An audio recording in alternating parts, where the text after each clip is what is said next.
والسلام على سيد الأنبياء محمد المصطفى وعلى آله وأصحابه أهل التقى والنقى. أما بعد فأعوذ بالله من الشيطان الرجيم. بسم الله الرحمن الرحيم. شهر رمضان الذي أنزل فيه القرآن. آمنت بالله صدق الله مولانا العظيم وبلغنا رسوله النبي الكريم الأمين. إن الله وملائكته يصلون على النبي يا أيها الذين آمنوا صلوا عليه وسلموا تسليما. الصلاة والسلام عليك يا رسول الله وعلى آلك وأصحابك يا حبيب الله. الصلاة والسلام عليك يا رسول الله وعلى آلك وأصحابك يا حبيب الله. سارے مل کے پڑھو الصلاۃ والسلام علیک یا رسول اللہ وعلی آلک واصحابک یا حبیب اللہ. الصلاۃ والسلام علیک یا رحمۃ للعالمین وعلی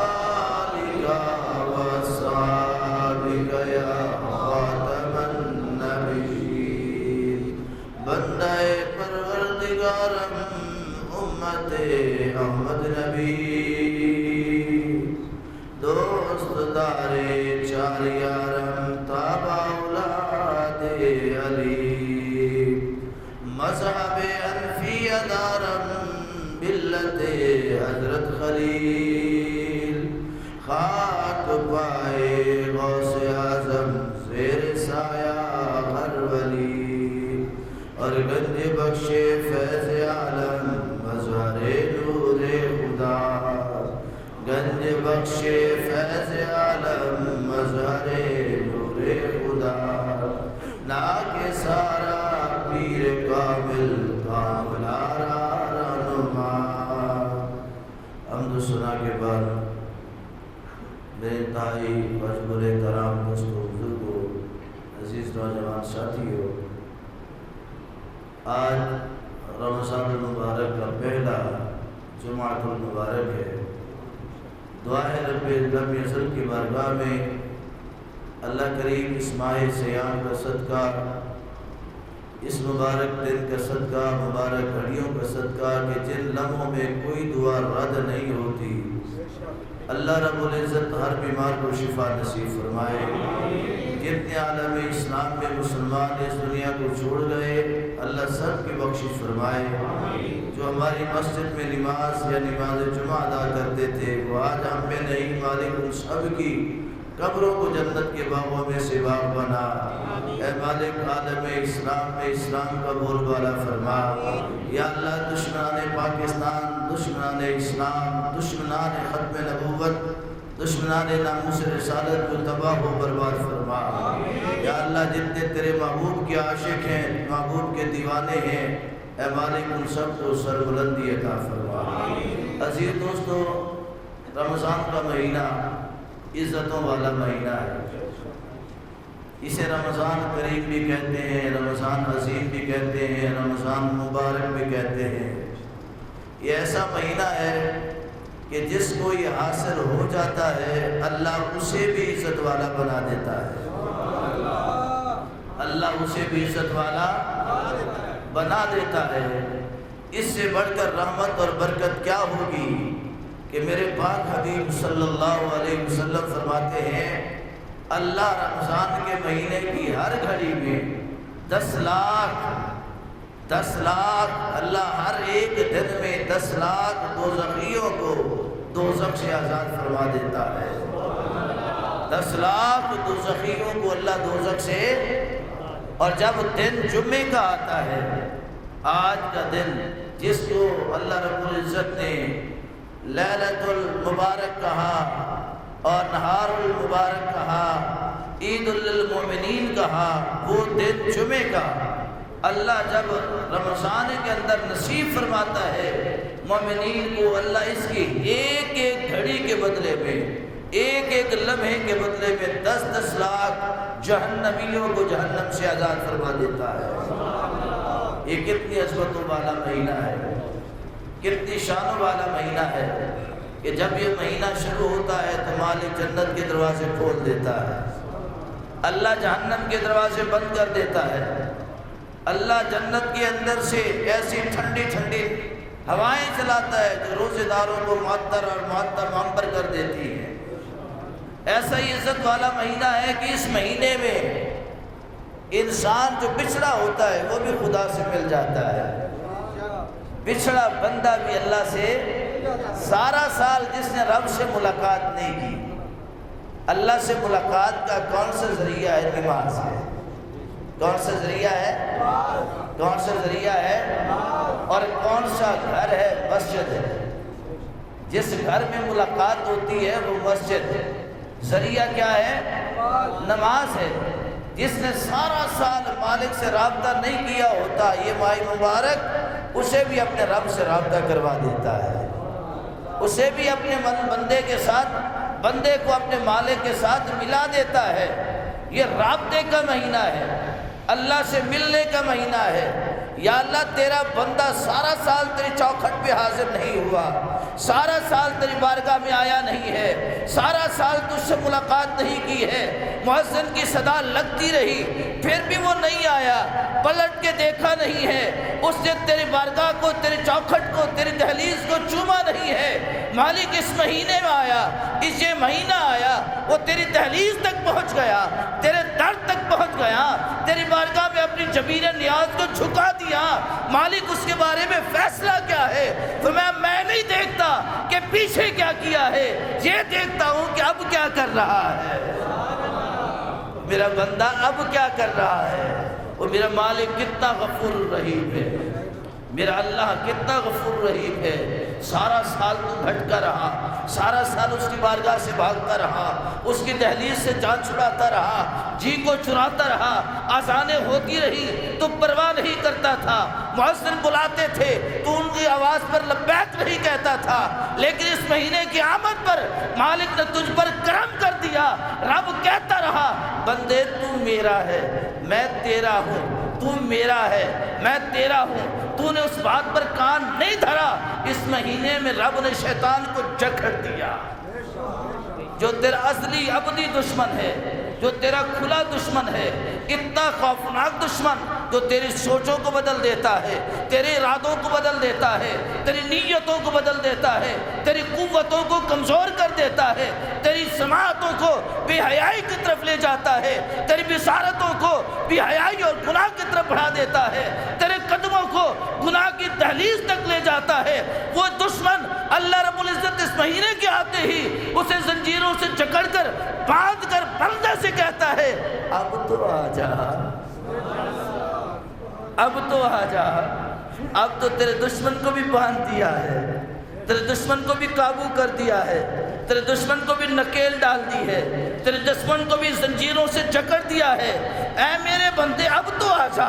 جب بندہ ساری زنجیریں گناہوں کی توڑ کر، نافرمانی کی ساری زنجیریں توڑ کر مالک کی چوکھٹ پہ سر کو جھکا دیتا ہے، مالک فرماتے جا، آج تمہیں ایسے کر دیا جیسے ماں کے پیٹ سے پیدا ہو کے جا رہا ہے۔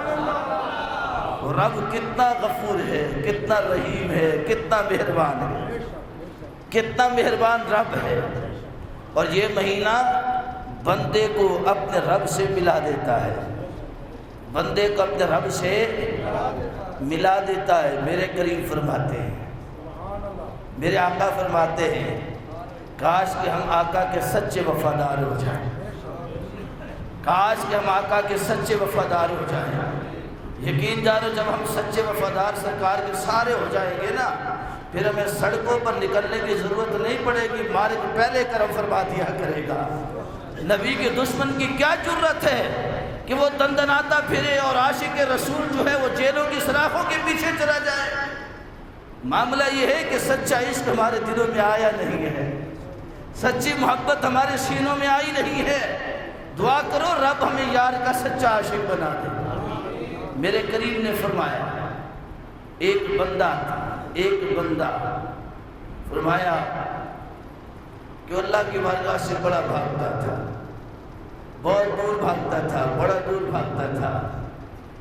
ایک دن اللہ کی بارگاہ پہ آ گیا۔ کیسے آیا؟ راہ چلتے چلتے چلتے چلتے اس کو کانٹا چبھا، پاؤں میں تکلیف ہوئی تو جب کانٹا چبھا دل کے اندر اس کی ضرب لگی تو زبان سے نکلا اے میرے اللہ، اے میرے اللہ۔ درد ہوا کانٹا چبھنے کی وجہ سے، اس کی زبان سے بے اختیاری نکلا اے میرے اللہ۔ رب نے اسرائیل سے کہا چھیتی کر روح قبض کر لے، چھیتی کر روح قبض کر لے۔ اسرائیل نے روح کو قبض کر دیا۔ بندے کا معاملہ جب فرشتوں کے ہاتھ میں آیا، عذاب کے فرشتے کہتے ہم نے لے کے جانا ہے، رحمت کے فرشتے کہتے ہم نے لے کے جانا ہے۔ اب باس مباحثہ ہو رہا ہے، اللہ کی بارگاہ تک یہ بات پہنچتی ہے۔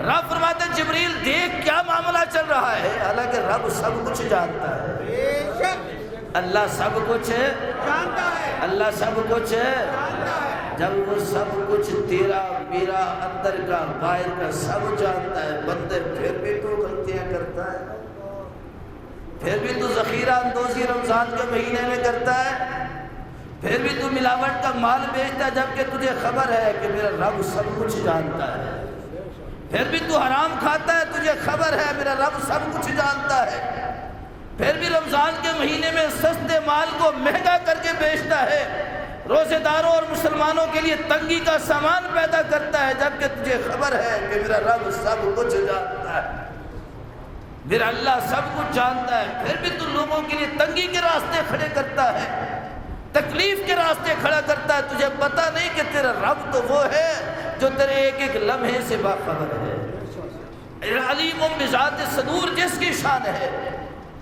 اللہ نے جبرائیل سے فرمایا جبرائیل دیکھ معاملہ کیا ہے۔ اب اس میں اللہ اپنے بندے کی شان دکھاتا ہے، اللہ اپنے بندے کی شان دکھاتا ہے، فرشتوں کے مابین گفتگو کروا تاکہ فرشتے بھی گواہ ہو جائیں، فرشتے بھی اس کی تعریف اور اچھائی کو بیان کریں۔ اللہ خوش ہوتا ہے، اللہ کیا ہوتا ہے؟ خوش ہوتا ہے۔ جبرائیل آتے ہیں، آ کے رحمت کے فرشتوں سے کہتے ہیں تم کیوں اسے لینے آئے ہو؟ کہتے ہیں اسے مرتے وقت اللہ کو پکارا تھا۔ عذاب کے فرشتوں سے کہا تم کیوں اسے لینے آئے ہو؟ وہ کہتے ہیں ساری حیاتی غلطی کے اندر اس نے گزار ڈالی، ساری حیاتی غلطیاں گناہ کرتا رہا، اس لیے ہم اس کو لینے آئے، ایک ہی مرتبہ رب کو پکارا ہے نا۔ تو جبرائیل امین اللہ کی بارگاہ میں جاتے ہیں، عرض کرتے مالک رحمت کے فرشتوں کا یہ موقف ہے، عذاب کے فرشتوں کا یہ موقف ہے، یا اللہ تو ہی فیصلہ فرما دے تیرے بندے کے بارے میں کیا کروں۔ فرمایا جبریل اس کا آخری کلمہ کیا تھا؟ اس کا آخری کلمہ کیا تھا؟ عرض کی مالکہ اس کا آخری کلمہ تھا اے میرے اللہ۔ فرمایا کس وقت میں کلمہ کہا؟ یا اللہ جب اس کو کانٹا چبھا، جسم میں تکلیف ہوئی، درد کے بھانبڑ اٹھے، اس نے اس کو بے چین اور پریشان کر دیا، اس کرب کے اندر مبتلا ہو کر مالک اس نے تیری ذات کو پکارا اے میرے اللہ۔ میں جبریل دیکھ یہ سمجھتا تھا اس کی مصیبت میرے نام سے ہی ٹل سکتی ہے، اس کی مصیبت میرے نام سے ہی دور ہو سکتی ہے، اس سے پکارا تو مجھے ہی تھا نا، یاد تو مجھے ہی کیا تھا نا، میں جبریل جا رحمت کے فرشتوں کے اس کے حوالے کر دے، کہہ دے پچھلے معاف ہیں، اس ایک کے صدقے جنت عطا کر دی ہے، اس ایک کے صدقے میں جنت عطا۔ اے مسلمانہ یہ نہ سوچ عمر بڑی بڑی ہے، مرتے وقت اللہ کو پکار لوں گا۔ تجھے خبر ہے کہ تیری موت کا کون سا وقت مقرر ہے؟ معلوم ہے تجھے؟ ہو سکتا ہے روڈ ایکسیڈنٹ میں تیری جان چلی جائے، ہو سکتا ہے کہ ہارٹ اٹیک ایسا ہو تجھے بولنے کی یا اللہ کو یاد کرنے کی مہلت نہ ملے، ہو سکتا ہے کوئی ایسی تکلیف میں مبتلا ہو جاؤ کہ تیری زبان اس کے کنٹرول میں چلی جائے، تیرے کنٹرول میں نہ رہے، ہو سکتا ہے کوئی ایسی موت کا لمحہ آئے کہ تجھے ذرا بھر بھی مہلت نہ ملے، تو کیسے رب کو پکارے گا؟ میرے پاک حبیب صلی اللہ علیہ وسلم فرماتے ہیں مسلمان کی شان یہ ہے کہ ہمیشہ موت کی تیاری میں رہتا ہے، اور موت کی تیاری کیا ہے؟ ہمیشہ اپنے رب کو یاد کرے، اپنے اللہ کو یاد کرے، اور رمضان کا مہینہ بچھڑے ہوئے کو اپنے مالک سے ملا دیتا ہے، اپنے اللہ سے ملا دیتا ہے، رب سے رابطہ کرا دیتا ہے، رب سے ملاقات کرا دیتا ہے، اور رمضان کا مہینہ قرآن کے ساتھ بندے کو جوڑ دیتا ہے، قرآن کے ساتھ بندے کو۔ میں نے دیکھا جو سارا سال قرآن کو نہیں اٹھاتے نا، اس مہینے بھی قرآن پڑھتے ہوئے نظر آتے ہیں، قرآن پڑھتے ہوئے نظر آتے ہیں، چھوٹے چھوٹے بچے قرآن پڑھ رہے ہیں، بوڑھے بوڑھے قرآن پڑھ رہے ہیں، گھر میں خواتین قرآن پڑھ رہی ہیں، بچیاں بیٹیاں قرآن پڑھ رہی ہیں۔ پوچھا کہ قرآن اس مہینے میں کیوں پڑھتے ہو؟ کہنے لگا دل کرتا ہے قرآن پڑھے۔ میں نے کہا تمہارا دل نہیں کرتا، اس کی رحمت کرتی ہے، رب کی رحمت کرتی ہے کہ تمہارے دلوں کو پاک اور صاف کر دے، تمہاری زبانوں کو پاک اور صاف کر دے۔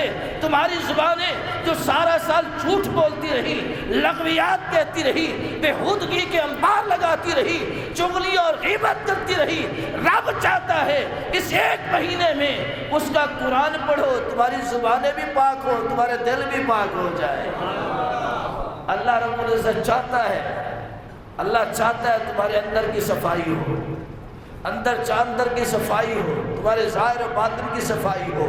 اور دیکھو جو گھر صاف ستھرا ہوتا ہے نا، دل کرتا ہے بندے کا وہاں پر بیٹھنے کو، لیٹنے کو، وقت گزارنے کو۔ جہاں گندگی ہو، غلاظت ہو، کوڑا کرکٹ ہو، وہاں بیٹھتے ہیں آپ؟ بولو، کوڑے کے ڈھیر پر سیر کرنے جاتے ہو یا صاف ستھری پارک والی جگہ پہ جاتے ہو؟ ہے جہاں باغ اور باغیچے، پھول اور کلیاں کھلی ہوں، بندے کا دل کرتا ہے وہاں جانے کے لیے۔ اور جہاں پر کوڑا کرکٹ ہو وہاں دل نہیں کرتا ایک لمحہ گزارنے کے لیے۔ تو رب ذوالجلال تمہارے اندر کے کوڑے دان کو صاف کر کے اپنی رحمت کی سیر کے قابل بنا دیتا ہے۔ رب چاہتا ہے دل تمہارا ہو، مقام اس کا ہو جائے۔ رب چاہتا ہے دل تمہارا ہو، ٹھکانہ اس کا ہو جائے، کیونکہ قلب المومنی عرش اللہ تعالی۔ رب کہتا ہے اتنا پاک کر دو، اتنا پاک کر دو، اتنا پاک کر دو، دل بندے کا ہو، عرش خدا کا بن جائے۔ نعرہ تکبیر، نعرہ رسالت، نعرہ رسالت، تاجدار ختم نبوت، زندہ باد، زندہ باد، تاجدار ختم نبوت، زندہ باد، زندہ باد۔ نعرہ حیدری۔ اللہ چاہتا ہے کہ دل بندے کا ہو، گوشت کا لوتھڑا ہو، خون کی نہریں اندر چل رہی ہو، خون کی دریا ٹھاٹھے مار رہے ہو، خون کے سمندر موجزن ہو، لیکن جب بندہ اللہ اللہ کرے، جب بندہ قرآن کی تلاوت کرے تو اس کا دل گوشت کا لوتھڑا نہ رہے، خون کی نہریں نہ رہے، بلکہ قلب المومن عرش اللہ تعالی۔ رب کہتا ہے وہ نور کا مرکز اور میرا عرش ہو جاتا ہے، نور کا مرکز اور میرا عرش ہو جاتا ہے۔ رب رمضان کے مہینے میں اپنے بندے کو قرآن کے ساتھ ملا دیتا ہے، اپنے بندے کو قرآن کے ساتھ، اور مقام کیا بناتا ہے اس مہینے میں؟ آپ عام دنوں میں کسی کی کوئی ایک ضرورت پوری کر دیں تو آپ کی بھی ایک ضرورت پوری ہوگی، آپ کی بھی ایک ضرورت پوری ہوگی۔ لیکن رمضان المبارک کا ایسا مہینہ، اور ویسے بھی عام دنوں میں ہمارے سامنے ضرورت مند ہوں، ارد گرد ہوں، ہم ان کی پرواہ نہیں کرتے، رمضان کا مہینہ آتا ہے، ہم ڈھونڈتے ہیں، تلاش کرتے ہیں کوئی ایسا ضرورت مند مل جائے جسے میں روزہ رکھوا سکوں، کوئی ایسا ضرورت مند ہو جائے جس کو میں اپنے زکوٰۃ کا مال دے کے اپنا مال پاک کروا سکوں، کوئی ایسا ضرورت مند مل جائے جس کو اپنے فطرانے کی رقم دے کر اپنا مال، اپنے روزے کی کمی کوتاہی، عبادات کی کمی کوتاہی کو دور کروا سکوں۔ اس مہینے ہم تلاش کرتے ہیں۔ کیوں تلاش کرتے ہو؟ مالک کہتا ہے بندے میں چاہتا ہوں تجھے بھی پاک کروں، تیرے مال کو بھی پاک کروں، تیری قبر کو بھی پاک کر دوں، تیرے حشر کو بھی پاک کر دوں۔ بندہ ڈھونڈتا ہے، نیکی کو تلاش کرتا ہے۔ اور آقا علیہ الصلوۃ والسلام فرماتے ہیں ایک کسی کی ضرورت رمضان میں آپ پوری کر دیں۔ کتنی ضرورتیں؟ ایک ضرورت آپ کسی کی پوری کر دیں تو رب آپ کی 1,00,000 دنیا کی ضرورتیں پوری فرما دیتا ہے۔ کتنی ضرورتیں؟ 1,00,000 دنیا کی اور 10,00,000 رب آخرت کی ضرورتیں پوری فرمائے گا۔ عرض کی یا رسول اللہ آخرت میں اتنی ضرورتیں کہاں سے ہوگی؟ کون سی ایسی ضرورتیں جو سب سے بڑی ہوگی؟ تو میرے کریم فرماتے ہیں سب سے چھوٹی ضرورت جو قیامت میں بندے کی ہوگی وہ جنت ہوگی۔ وہ کیا ہوگی؟ جنت ہوگی۔ اللہ سب سے پہلی بندے کی ضرورت قیامت میں پوری کرے گا جس نے رمضان میں کسی اللہ کے بندے کی ضرورت کو پورا کیا ہوگا۔ سب سے پہلے چھوٹی ضرورت اس کی پوری کرے گا، رب اس کو جنت عطا کرے گا۔ آج کی مالک کے محبوب کی سب سے اونچی ضرورت کون سی ہوگی؟ فرمایا وہ اللہ کی زیارت ہوگی، وہ اللہ کی یہ اللہ کی زیارت کے بارے میں پوچھنا ہے تو جا کر موسیٰ کلیم اللہ سے پوچھو۔ اللہ کے نبی اللہ سے کلام کرتے تھے، اللہ سے باتیں کرتے تھے، اللہ سے گفتگو کرتے تھے، تو پھر آپ کے دل میں اسے دیکھنے کی تڑپ اور طلب کیوں پیدا ہوئی، تمنا و آرزو کیوں پیدا ہوئی؟ تو کلیم اللہ نے کہا اس کے کلام میں اتنی تاثیر تھی تو اس کے دیدار میں کتنا مزہ ہوگا، اس کی زیارت میں کتنی چس ہوگی۔ میں موسیٰ کلیم اللہ علیہ السلام پھر آپ نے رب سے طلب کی تو رب نے کیا جواب دیا؟ کہا کہ میں نے تو دامن کو پھیلا دیا، آرزو اور خواہشات کے پورے دامن کو پھیلا کر اللہ کی بارگاہ میں بیٹھ گیا۔ کہا رب ارنی،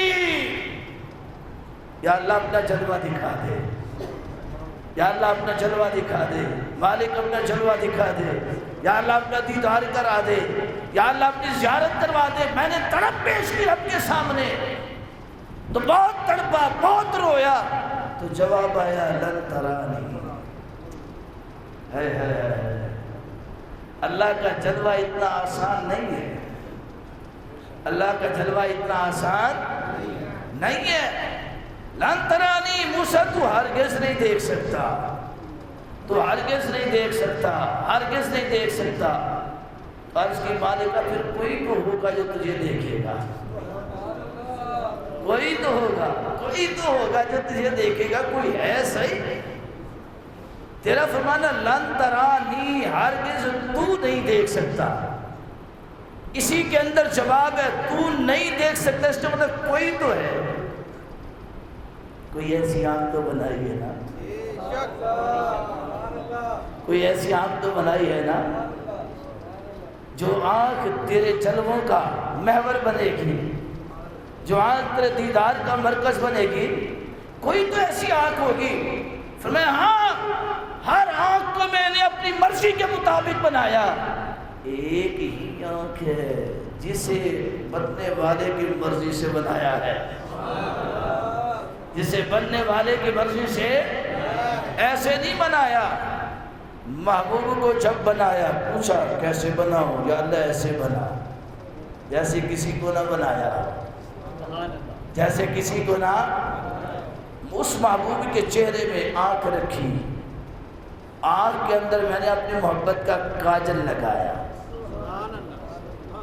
اپنی محبت کا کاجل لگایا۔ کون سا کاجل؟ ما زاغ البصر وما طغى،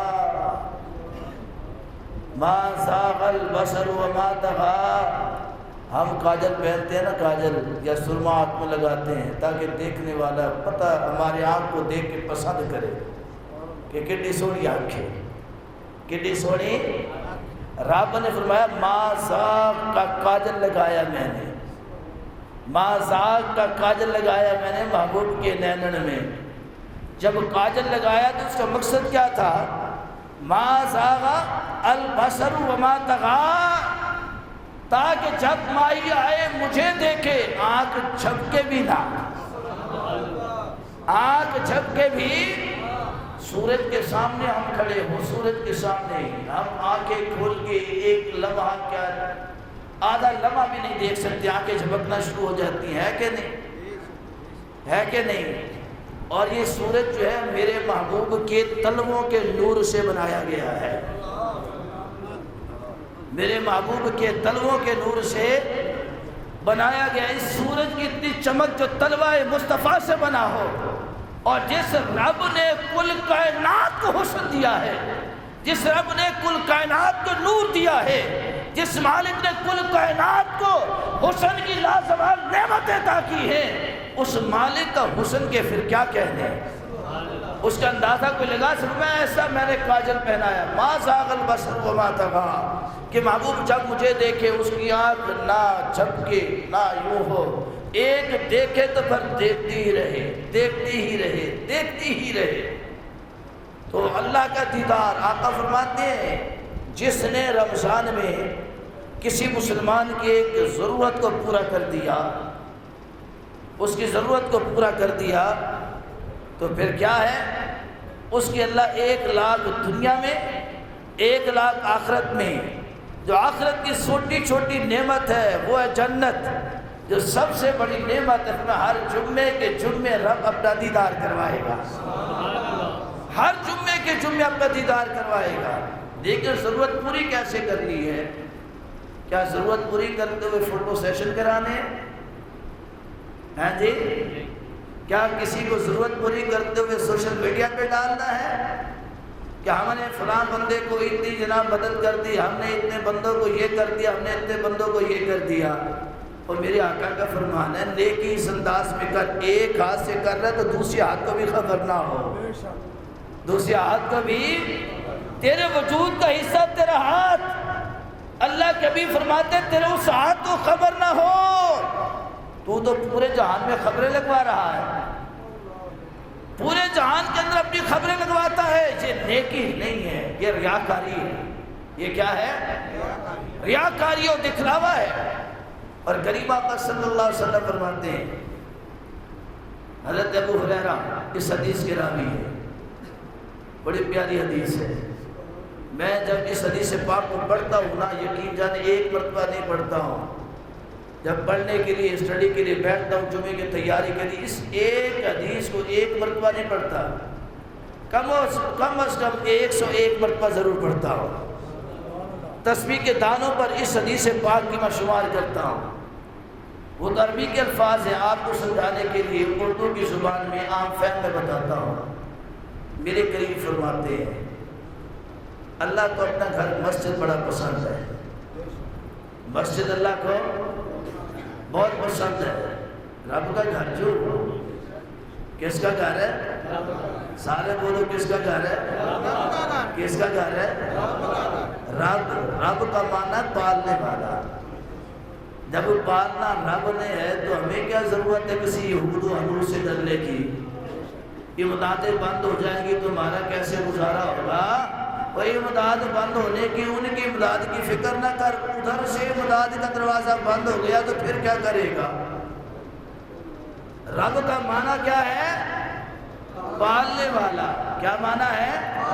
اور یہ گھر ہے پالنے والے کا، یہ گھر ہے، اس گھر میں جو آ جاتا ہے وہ پل جاتا ہے، اس گھر میں جو آ جاتا ہے وہ پل جاتا ہے۔ میرے کریم فرماتے ہیں کہ رمضان کا مہینہ شروع ہوا، جس نے اللہ کے گھر میں ایک چراغ روشن کر دیا، ایک چراغ بلب لگا دیا، یا نمازیوں کی سہولت کے لیے پنکھا چلا دیا، پنکھا لگا دیا، یا اللہ کے گھر کو خوبصورت بنانے کے لیے ٹائلیں لگوا دی، پتھر لگوا دیے، یا اللہ کے گھر کے اندر سہولت کے لیے وضو خانہ ایک تھا دوسرا وضو خانہ بنوا دیا، یا اللہ کے گھر میں لوگوں کی سہولت کے لیے پانی کا انتظام کروا دیا، یا اللہ کے گھر کے اندر خوبصورتی تزئین و آرائش کے لیے مختلف کام کروا دیے۔ میرے کریم فرماتے ہیں اللہ اس کی دنیا کو روشن کر دیتا ہے، اللہ اس کی دنیا کو روشن کر دیتا ہے۔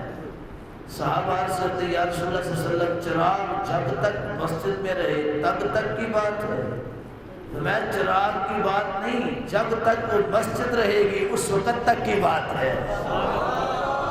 میری بات نہیں سمجھے، آپ کے توفیق تھی، آپ نے کہا رب کے گھر بن رہا ہے، اللہ کے گھر سمر رہا ہے، رمضان کا مہینہ ہے، کیوں نہ لوٹ سیل میلہ ہے، میں بھی اس میں شامل ہو جاؤں، میں بھی کچھ نہ کچھ حاصل کر لوں۔ اللہ کے گھر میں روشنی کر دیا آپ نے، ہوا کا اہتمام کر دیا، پانی کا اہتمام کر دیا، مصلی کا اہتمام کر دیا، یا تزئین و آرائش کا اہتمام کر دیا، کل کو وہ سامان اتر گیا، نیا لگ گیا، وہ تمہاری نیکی ضائع نہ ہوئی۔ میرے آقا فرماتے جب تک وہ رب کا گھر رہے گا تیرا گھر روشن رہے گا۔ اور آقا فرماتے ہیں یہ صرف نہیں کہ دنیا روشن ہوتی ہے، میرے کریم فرماتے ہیں ایسا بندہ جو اللہ کے گھر سے محبت کرتا ہے قبر میں چلا جائے نا، قبر میں چلا جائے اللہ اس کی قبر کو بھی روشن کر دیتا ہے، قبر بھی روشن۔ جب ان کے لکیر اٹھائیں گے اٹھ بھائی سیدھا ہو تگڑا ہو جائے، سوال و جواب دے، اور ان سوال و جواب کو لائٹ نہ لو، ان کو لائٹ نہ لو، یہ اتنے آسان بھی نہیں ہے، دیکھنے میں آسان ہے، من ربک ما دینک ما کنت تقول فی ھذا الرجل، یہ سننے میں آسان ہے کہ بتاؤ تمہارا رب کون ہے، ہم کہیں گے اسی طرح رٹیا ہے اللہ ہی ہے، اسی طرح رٹیا اللہ ہی ہے۔ ما دینک دین کون سا ہے، اسی طرح رٹیا ہے کہ دین تو اسلام ہے۔ ما کنت تقول فی ھذا الرجل، ہم کہیں گے ہم نے تو رٹا ہوا ہے کہ محمد الرسول اللہ یہ ہمارے رسول ہے۔ نا نا نا، جب خبر آئے گی ان تینوں سوالوں کے جواب کن کو آئیں گے؟ من ربو کا، بتاؤ تمہارا رب کون ہے، وہی بتائے گا جس نے رب کو مانا، رب کی مانی بھی ہوگی، اللہ کو مانا بھی ہوگا، اللہ کی مانی بھی ہوگا۔ ہم کیا کرتے ہیں، اللہ کو اللہ تو مانتے ہیں پر اللہ کی مانتے نہیں ہیں، ہے کہ نہیں؟ بولے اللہ کی مانتے ہیں، جب دنیاوی لالچ اور ضرورت سامنے آتی ہے اللہ کے حکم کو ہم چھوڑ دیتے ہیں، کی کریے مجبوری تھی، مجبوری ہے، انہیں نہ بھی رشتہ ناتا رکھنا ضروری ہے، بڑی مجبوری ہے، کہا جائے کہ صرف نبی کے ساتھ محبت کر لو سب کچھ بن نہیں جی، مجبوری ہے، انہیں نہ بھی چلنا مجبوری ہے، انہیں نہ بھی رشتہ رکھنا مجبوری ہے۔ اللہ کو مانا، اللہ کی مانی، کتنا ماننا ہے اللہ کی؟ جانوں پر ظلم کر بیٹھو تو تمہارا چھٹکارا کہیں اور نہیں ہونا، در مصطفیٰ پہ ہونا ہے، در مصطفیٰ پہ ساری پریشانیوں کا حل، در مصطفیٰ پہ ہر مصیبت کا حل، در مصطفیٰ پہ آخرت کی نجات، در مصطفیٰ سے ہی قبر کی نجات، اور در مصطفیٰ سے ہی دنیا میں نجات ملے گی۔